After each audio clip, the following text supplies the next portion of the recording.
আপনারা সবাই রয়েছেন। আচ্ছা মায়েদের বলি, আমার লক্ষ্মী মায়েদের, এই কলিযুগটা ভালো নাকি খারাপ?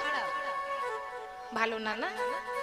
যা মতামত আসে বলুন, কোনো অসুবিধা নেই, যার যেমন মত। ভালো, বেশ। আপনাদের কি মতামত? ভালো নয়?